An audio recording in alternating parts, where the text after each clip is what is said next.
Hey, it's Scott again. Let's talk about cuts. It's not fun. Not a fun thing to do at all as a coach. In fact, in this talk I'll be doing tonight on playing time, there's a line up there that says worst/best thing that we do as coaches. And it's somewhat dramatic, but it certainly is the worst thing that we do as coaches in this respect. It is the worst feeling thing that I do.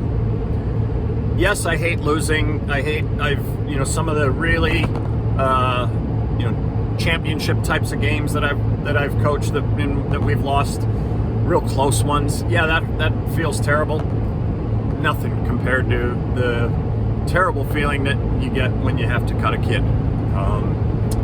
And especially when you have to cut a kid who's a great kid, has done everything asked of them. They just don't have that talent level, that they're going to get much playing time. Older kid, I'm speaking of especially here, like a senior. I'll probably come back and do a video specifically on that issue in a little bit. But the reason I wanted to talk about cuts is, well, how do you handle it? What do you do? In my early years of coaching, I was fresh out of college, 21 years old, coaching freshman boys basketball at a decent-sized Catholic school in the suburb of Chicago. And for the freshmen, we'd have about 75 kids come out for the team, just for the freshmen. So, obviously quite a few. And we were cutting down to around 22 kids because I was coaching both the A and the B team. And we used to just post a list. Okay, here's who made the team, be there at practice, whatever. And I get it.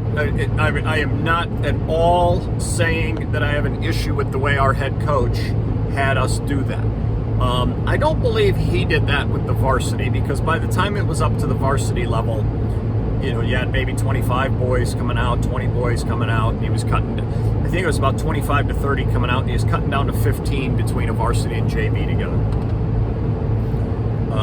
I don't remember fully how he did that, but I know this. The moment I became the head coach at that school, so that was in my 6th year, we still posted the list for the freshmen. We may have done it where we posted the first list of about 40 kids that got cut, and then the second list, we probably did what I'm about to say. In fact, I think at the varsity level, we may have done this. If we had a large group, we may have posted a list. But for those final kids, whatever they were, 4, 5, 6 kids. And now at the school I've been at in Montana for the years I was there as the head coach, I just did this with all of them. We pulled them in and talked to them. We felt that they've come out for the team. They've spent 3 days with us. They deserve to hear why it is that they didn't make the team. And that's freshmen through varsity. Again, though, we didn't have 75 of them coming out. It was not nearly as big. I think it's important that you pull them in and talk to them. Tell them, and they deserve to have you speak face to face directly with them. It's tough though. Tears, some of them come in. I kind of figured that. They were just trying out, wanted to, love those kind of kids, that just how their attitude was, I just thought I'd try out, coach, thanks for letting me try out, that kind of thing. But the tough ones, it can be really tough.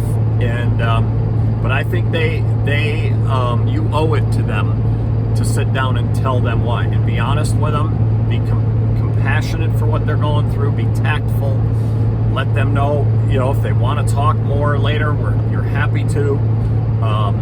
And I always encourage them to then maybe go out for wrestling. If you have other winter sports at the time, you might want to do that. Encourage them to stay in the program maybe as a manager. I said, you can always try out again next year, depending upon the year they were.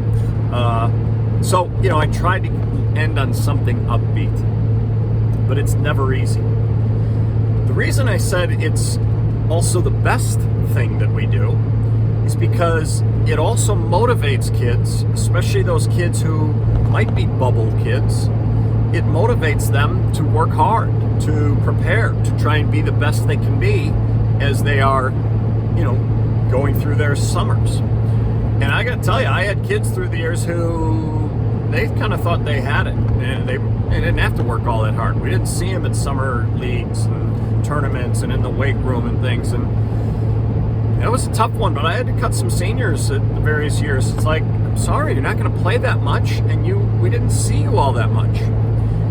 And get ready, you're going to get phone calls from parents, and they're going to want to come meet. But usually for that one, it's just they're going to give you a call, and it's not a good call. It's tough, but I always compared it to pulling a Band-Aid off of your skin. You can, like that, when you cut and then you have that phone call, you've ripped the Band-Aid off. It was hard, it hurt, but it's done, and you move on. As opposed to keeping that kid who might be if it's a good kid and they're just not that talented, I'm talking about cutting attitude problems, the ones who didn't work hard and you know they're going to be a problem. It's like ripping the Band-Aid off every single day for 4 months. It's not fun. And so, anyway, I think cuts is a topic. What have I gone? I'm over 6 minutes here now. And I think I'll come back and do a little bit more on the concept, because it's not easy. And I'm going to talk about that senior kid who's the great kid, and how do you deal with him or her. I'll come back, because you'll see exactly what I'm talking about in the next one. Again, I try to keep these videos a little bit shorter. So this one went a little bit longer, but big topic. So come back for that next one. Talk to you then.